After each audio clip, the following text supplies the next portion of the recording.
August 2002, just weeks before her scheduled execution, Aileen Carol Wuornos sat in her Florida jail cell and wrote a confession to God. Dear Lord Jesus, I know I've done some wicked things in my life, and Lord God, I know I deserve every bit of the rot of hell. In a neat, even hand, she cataloged her sins: theft, prostitution, and the murder of 7 men. I need to bring myself to your throne, begging, if you'd forgive me for all the overwhelming evil I've done in this world. She had been convicted and sentenced to death for 6 of the murders. Now, she had decided to halt her final appeals and accept her fate. There's no chance it's in keeping me alive or anything, because I kill again. I have hate crawling through my system. This letter offers a glimpse into a violent mind, and at the life that spawned a rare kind of criminal: a female serial killer. Let me begin my confessions to you with when I was a child. Aileen was born February 29th, 1956, in Rochester, Michigan, 26 miles north of Detroit. She seemed destined for a life of turmoil. Her parents, Diane and Leo Pittman, had a violent and tumultuous marriage. They had eloped in January 1954, when Diane was just 14. Diane was very young when she fell in love with Leo, who was a bit of a bad lot. Certainly her father and mother did not approve of this liaison, but the next thing you know, they're married. The newlyweds' first child, Keith, was born in March 1955. Soon after, Leo was arrested for a variety of petty crimes. To avoid prison, he was allowed to enlist in the army. He left home, and Diane took the opportunity to flee. 7 months later, she gave birth to Aileen. Diane tried to struggle along with 2 young children on her own for a while, but ultimately ran home to Mum and Dad. Diane abandoned Aileen and Keith and would never reclaim them. Aileen would never meet her father. 10 years later, he would be found guilty of raping a 7-year-old girl. In 1969, he hanged himself in his Kansas prison cell. Diane's parents, Lowry and Britta Wuornos, adopted their 2 grandchildren and raised them along with their own son Barry and daughter Lori in nearby Troy, Michigan. Mr. Wuornos was a hard drinker with a volatile temper. My dad was very strict. We would get spankings with a belt, with our pants down, to discipline us. He never did anything to the neighborhood kids, but to them. I mean, he was always mean to Aileen and Keith, always. Aileen grew into a beautiful little girl with blonde hair and lively brown eyes. But her angelic looks could not mask a roiling anger. She suffered from explosive temper tantrums that came out of nowhere, and she would just blow up with no provocation. Well, needless to say, other children didn't respond well to this. They were somewhat afraid of her. Aileen's closest companion was her brother, Keith. On the surface, they seemed to have a typical sibling relationship. Sometimes they were like really good friends, and other times it was like they hated each other. They'd fight like 2 boys almost, you know, fist fight and everything else. It seemed to be that kind of situation where, you know, we can argue amongst ourselves, but dare anyone else to try to say something bad about my sister or brother. They had a very important bond. But underneath was a much stranger dynamic. Lord Jesus, will you please forgive me for this, all my sexual sins I engaged in as a child. By the time Aileen was 10, the 2 children began to experiment sexually with each other. She did have sex with Keith. Apparently it was consensual, and this did happen on several occasions, and yes, one of the neighborhood boys witnessed it. At the time, I didn't really know it was wrong, what they were doing, you know? And, yeah, they had sex. Aileen seemed quite happy and willing participant in those activities. They were so young. You can't say innocent, but in a way it was innocent. Aileen's attention soon moved on to other boys. She would sneak out of the house and meet up with the neighborhood kids at a gathering spot called The Pits. We used to go there and hang out, and every now and then the police would come in and chase you out because you really weren't supposed to be there. We'd get big bonfires going, and we'd have the music from everybody's cars going. No, we had a riot there. We did. We had a really good time at the pits. At first, Aileen wasn't accepted by the crowd, but she soon found a way to fit in. By the time Aileen was 11 years old, she was having sex with boys in exchange for loose change or cigarettes. When she realized that sex, which wasn't such a big deal to her, could earn her money, then she quickly turned it into a little business. She used the money to buy drugs and beer, to try to buy friends. When they first said she's a prostitute, I thought, what the hell's a prostitute? And then she'd come back with all this money and say, oh, okay. All the boys knew that they would have sex in one way or another with her. They treated her with no respect. The troubled young girl was performing poorly in school, and while her grandparents had no idea she was selling her body, they knew that Aileen was getting into trouble at the pits. Her clashes with her grandfather grew more intense. Aileen would often run away with her brother to escape his wrath. Eventually they would find him, catch him, put him in, I think it was like a reform school or something, keep him for a while, and then they'd come back home. Having had sex with so many boys as a kid, no wonder I eventually wound up getting raped.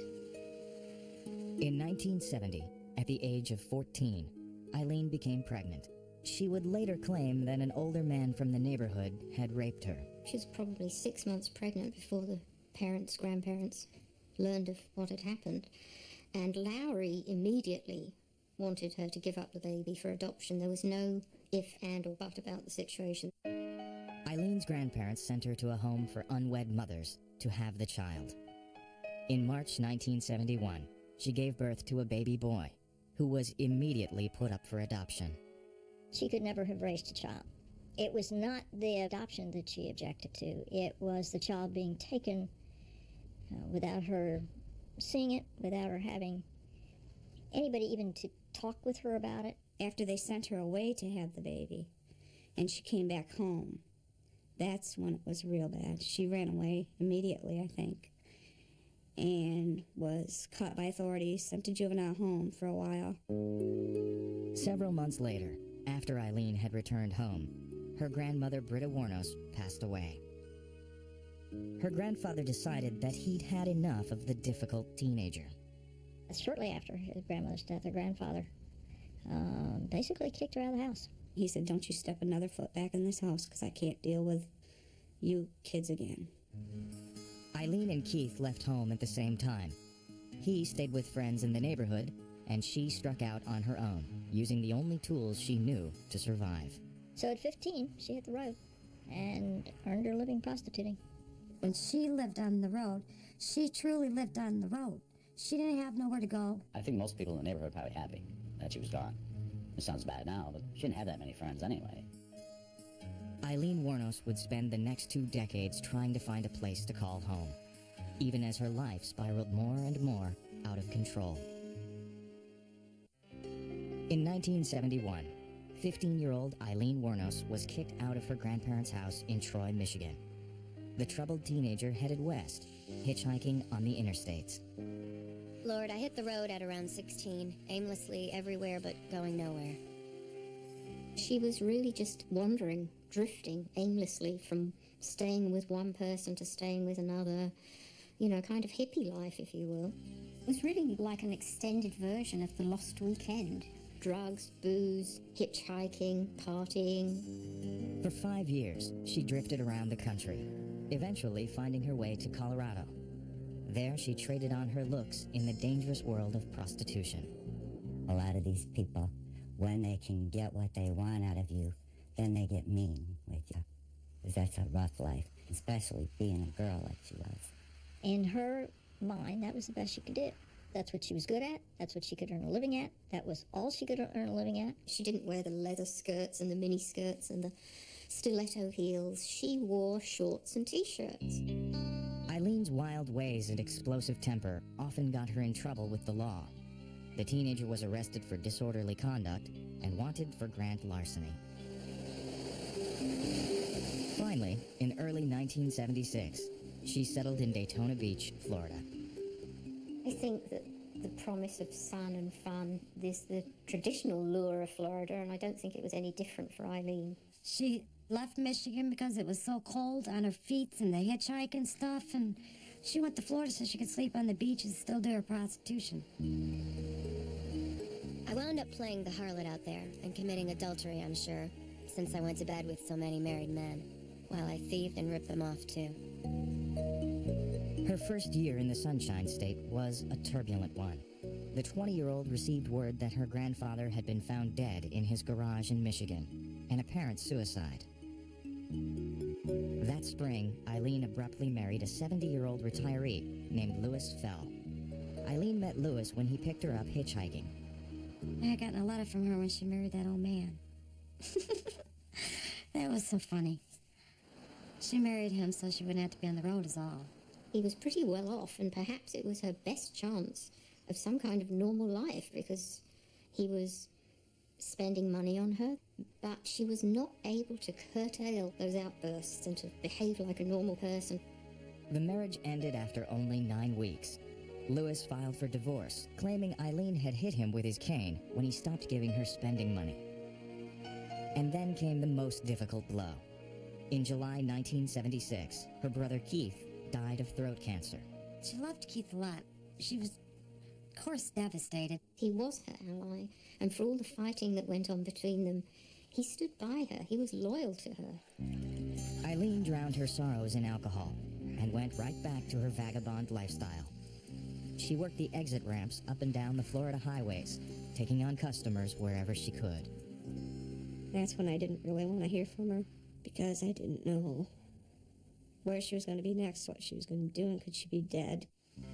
In 1978, at the age of 22, Aileen decided she couldn't take any more of her hardscrabble existence. One afternoon, she took a .22 caliber pistol and shot herself in the abdomen.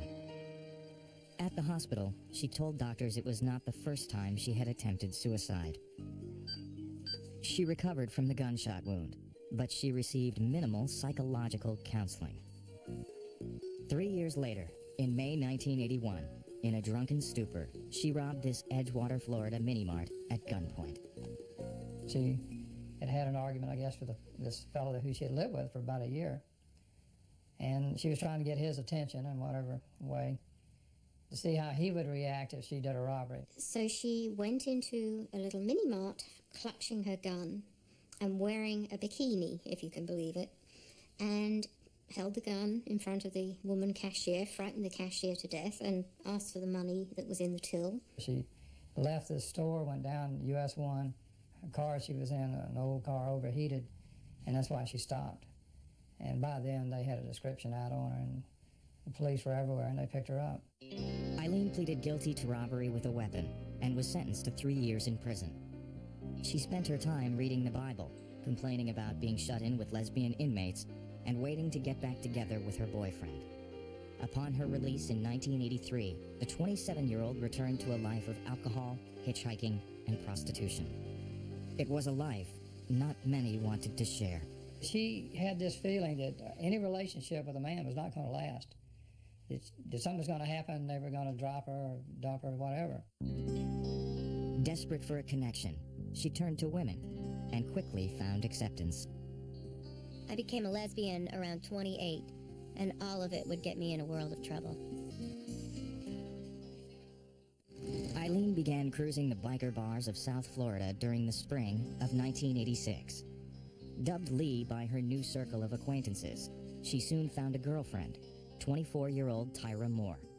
Aileen met Tyra Moore, who was to be the most important romantic relationship in her entire life, in a biker bar. She was in there alone, I was in there alone. We started a conversation, and she went home with me that night. They shut the bedroom door, and they stayed in the bedroom for an entire weekend, and didn't emerge, really, except for to grab some food. So from then on, they became inseparable. That was the anchor Aileen had been looking for. I don't know that she was gay. I think maybe she turned herself that way just to see if that way of life would work for her. The two women lived like nomads, changing homes frequently, from a room in a friend's apartment, to a trailer, to motel rooms, sometimes the woods. By day, Aileen worked the highways, earning a few $100s a week. Once I found out she was prostituting, I tried everything I could to have her stop doing that. Because for one, it's not safe. And that I did care about her. But she never gave it up. Aileen would come home evenings and weekends. She and Ty would spend time watching television or drinking at a bar. But her anger was always just below the surface. There was numerous times that her and I would go to a grocery store and somebody would look at her wrong and she would just like fly off the handle at them. Like, what are you looking at me for? And it was very embarrassing a lot of times. Despite Eileen's temper, Ty stayed with her. Aileen called her wife, and seemed happy to be providing for her, creating their own kind of home. Aileen is so desperate in her life to be loved by somebody. Nobody's ever unconditionally loved her back, and she was just trying to hold on to that. At 33, Aileen Wuornos had finally found the companionship she'd always craved, and she would do whatever it took to keep it from slipping away. By the fall of 1989, Aileen Wuornos had been working the Florida highways as a prostitute for more than a decade. The wear and tear of her lifestyle was beginning to show on the 33-year-old. To say that the bloom was off the rose would be an understatement. Her looks had taken a beating. She did not have the natural tools with which to bring in the clients. Her girlfriend Tyra worked on and off cleaning motel rooms, and the lack of money was causing stress in their relationship. But Aileen was desperate to keep her companion by her side. It seemed like I was all she had. And I felt if I left, she wouldn't have anything. She really felt under threat, big time, that Tyra might leave her and that she would be all on her own again. And she couldn't allow that to happen. I completely lost it, Lord. Hypnotically entranced in our companionship, so deeply lost in its same-sex relationship, causing me then to do the unthinkable. On the night of November 30th, 1989, just outside Tampa, Wuornos was picked up by a 51-year-old electronics repairman named Richard Mallory. He was heading towards Daytona Beach for a weekend of partying. She met him, propositioned him. He said yes. They agreed to have sex. They parked the car in the woods near I-95 and Route 1 and drank and talked until dawn. It was only then that Wuornos pulled out the .22 caliber handgun she had brought with her and shot Mallory 4 times in the chest and back. After rifling through her victim's pockets and stealing whatever money he had, Wuornos covered his lifeless body with carpet she found nearby and drove away in his car. When she got home, she told Tyra what she had done. She had told me that she had killed someone, and I didn't believe her because of the way she talked about it. I didn't think she had it in her, really. Later that day, Aileen and her girlfriend piled all their possessions into Mallory's car, abandoned their room, and moved into a new place. Then Aileen took the car, methodically wiped clean of fingerprints, and dumped the things that were in the car, covered them with sand, and then dumped the car at yet another site. Police would find Mallory's abandoned car the next day, and his corpse 2 weeks later in Volusia County. But with no leads, the case remained cold.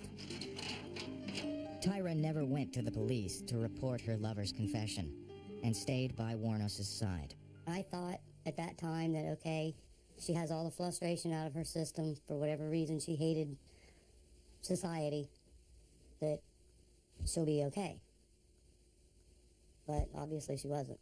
Obviously it was just the turning point, and she figured she got away with it once, she would keep doing it. After a 6-month break, Wuornos would strike 3 more times, robbing and killing David Spears, Charles Carskadden, and Peter Sims in much the same way. She would either find her victims when she picked them up as a jaunt, or she would stand by abandoned cars on the side of the road, and motorists would stop and pull over thinking that she was a female in distress. Once she'd decided this was going to be a victim, ascertaining that they had the cash that she needed, she was all ready to go. Some serial killers include rape or torture. In this case, Aileen included robbery. She was making money. She would go home with these bills of money and wave them at Tyra and say, look, now I can pay the rent. Look, now we can party. Everything's going to be all right. I was afraid of her after a while, that if I tried to leave, that she would, you know, do something. The string of murders baffled the police. At first, they weren't even certain they were dealing with one killer. The fact that we did not catch her is simply because she was unique in her style, that she was a female, that she did leave the body away from the car, and it made it hard to put it all together.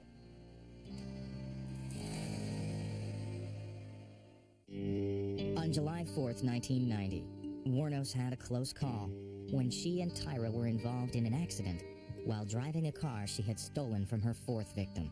We were riding out through the country. Guess I was going a little fast around a turn and rolled the car.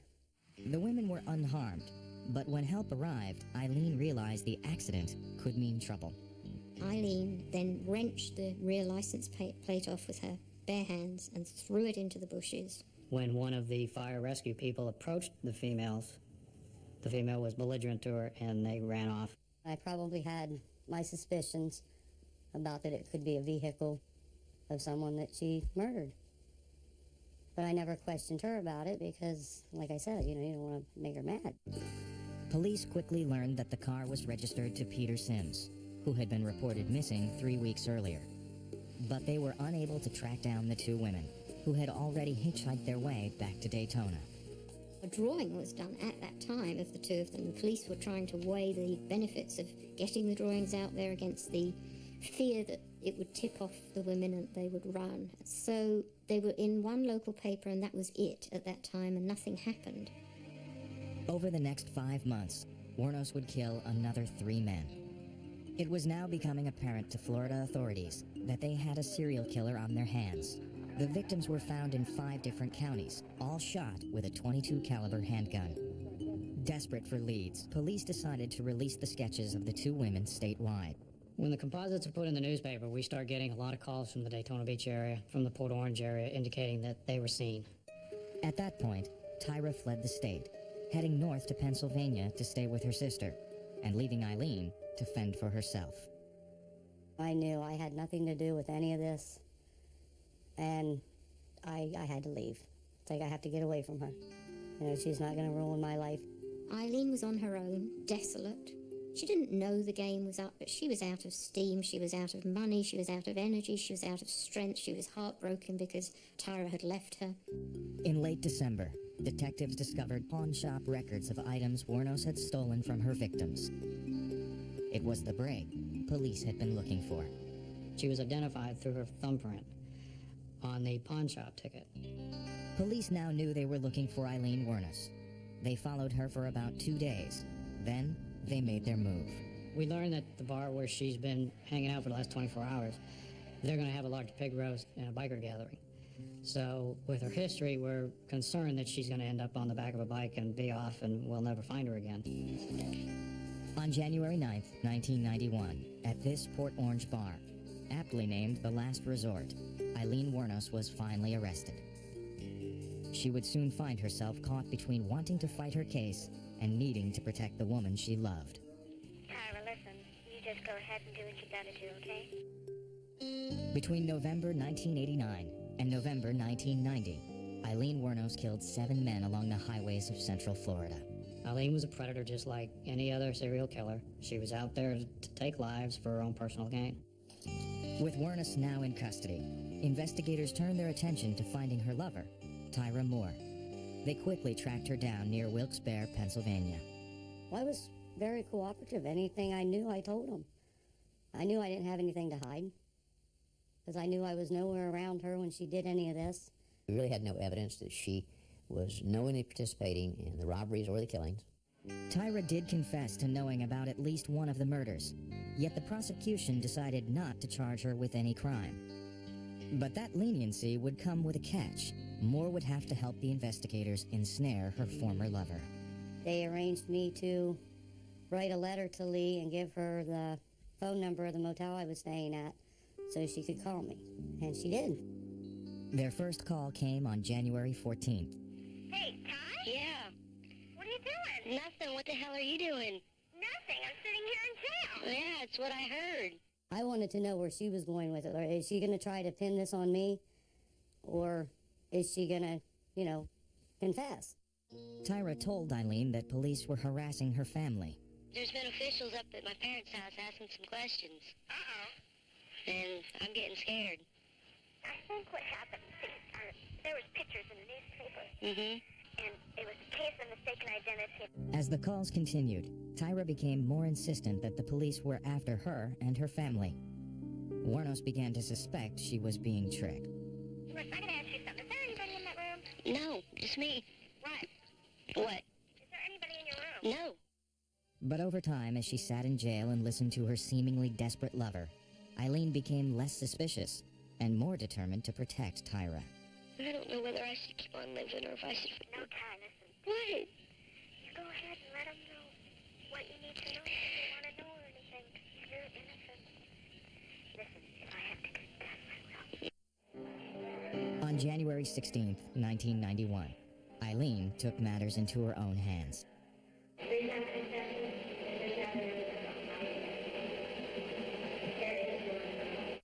For more than 3 hours, Aileen sat in a jailhouse confession room, talking to investigators, smoking, laughing, crying, spilling her story to protect her lover. It was a rambling, obviously spontaneous, sometimes somewhat disconnected dissertation. I'm telling you, bottom of my heart, I'm telling you the truth about everything. I mean, I can't be any truthful. Throughout, Wuornos blatantly disregarded the advice of the public defender assigned to represent her.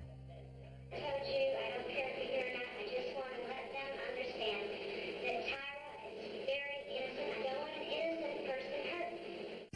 Wuornos admitted to killing 7 men, though she claimed to have done so in self-defense. They got violent with me, and I decided to do that.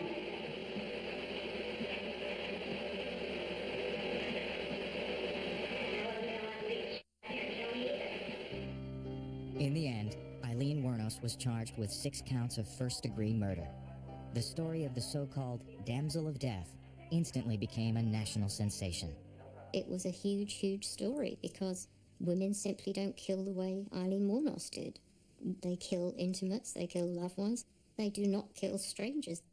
It shocked me, but to know how much she hated men and they used her and she used them, I wouldn't have put it past her. Book and movie offers poured in to detectives, relatives, and even Wuornos herself.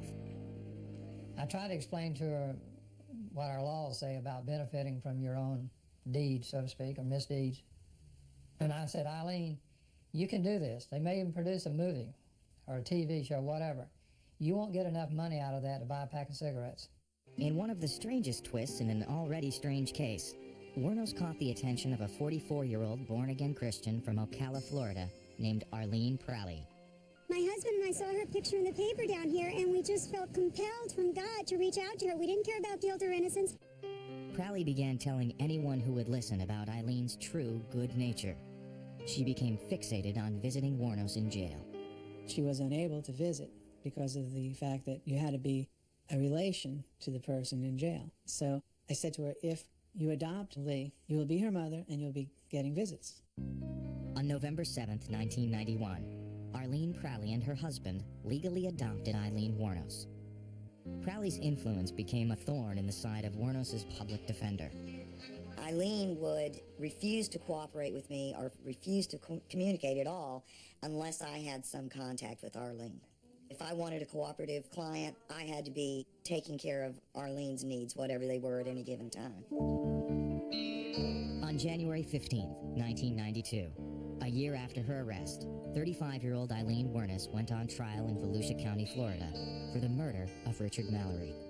Our strategy was to convince the jury that Aileen Wuornos had acted in self-defense. And then you flip the other side, this arch-evil woman who is preying on men and murdering in cold blood.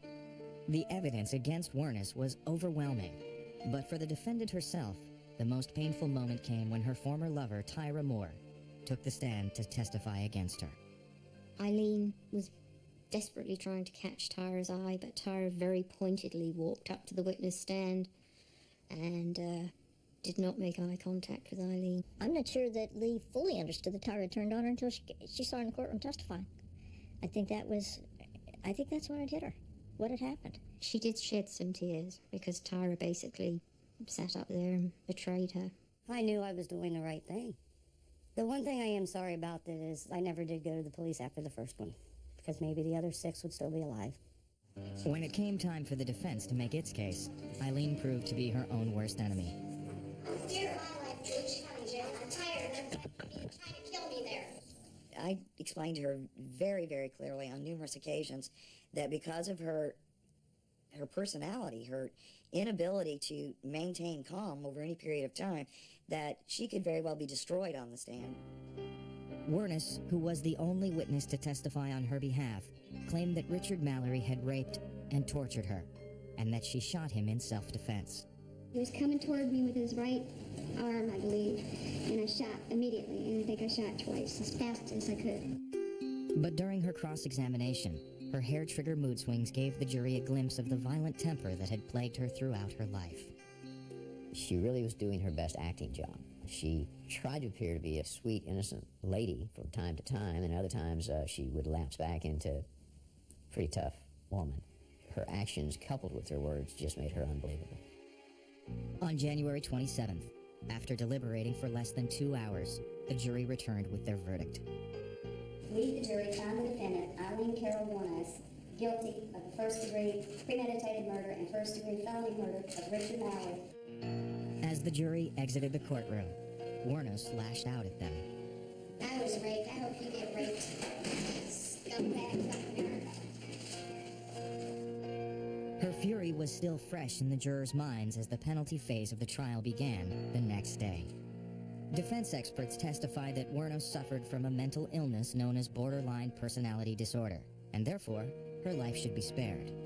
The jury was not swayed. On January 31st, 1992, Aileen Wuornos was sentenced to death. But her violent tale was not yet over, and in the years to come, she would be certain to get the last word. It's 7 counts of first-degree murder, 7 counts of robbery. But there's something else that needs to be told. Over the next 2 years, she would plead no contest to 3 other counts of murder, and enter guilty pleas on 2 more. She asked me to get it over. I thought, why would you volunteer for execution? And I know the answer. The answer is because you're going to sit in a little 7-by-9 room for the next 20 years until all your appeals are done. And now I know I'm in big with you, Lord.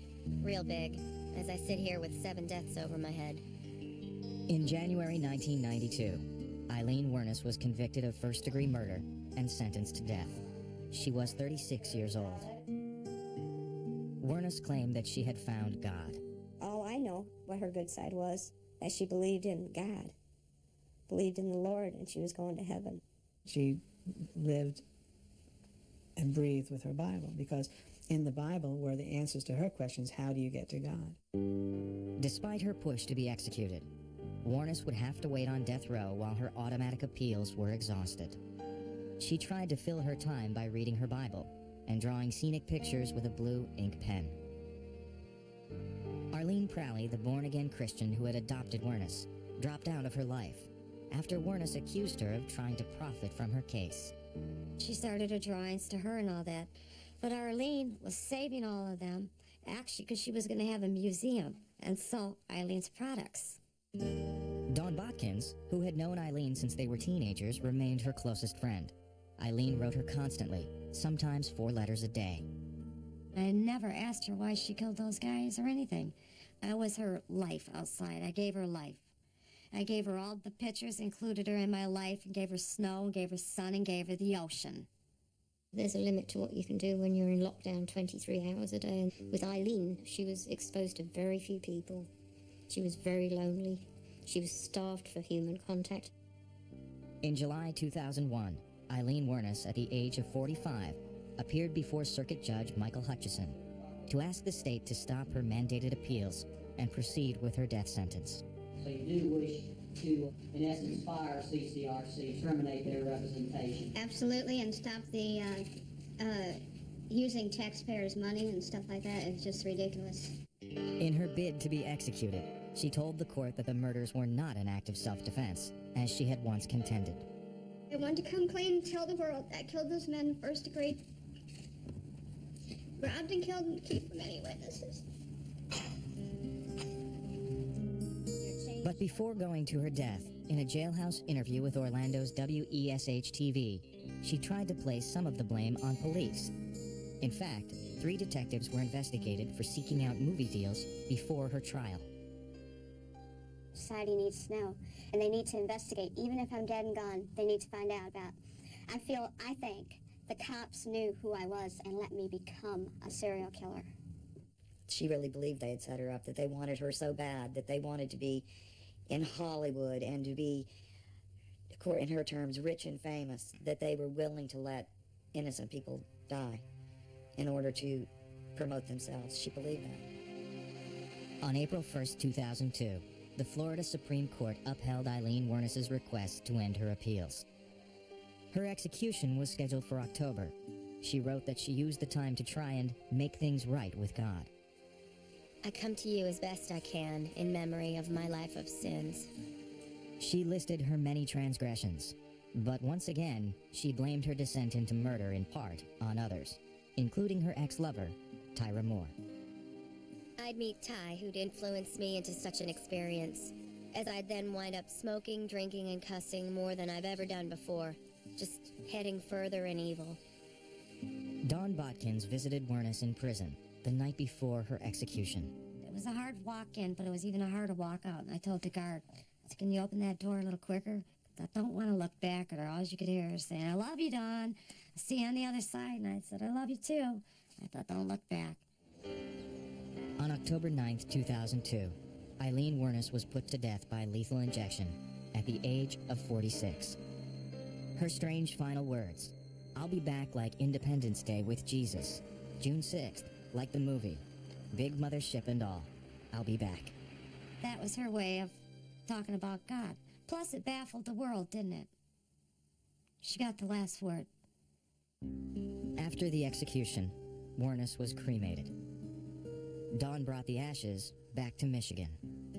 I planted this tree for her, and then I put her ashes right here.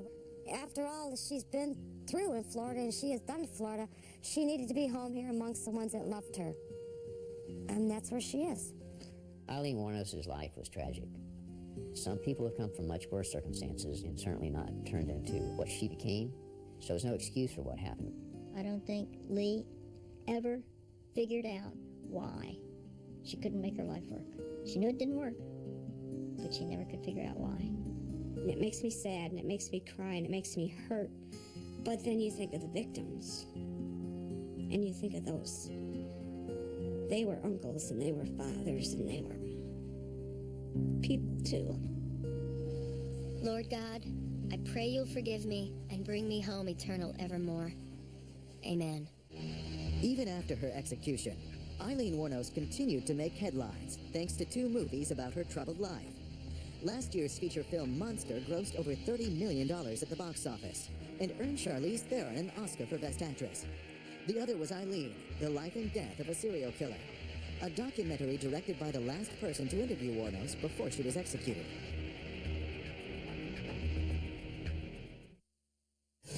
They are predators. She was like Spider. He was a perfect killing machine. And their prey is human beings. He would literally squeeze the last gasp of breath from his dying victim's body. This is a crime of the century. Who would do this? Another serial killer strikes on Biography.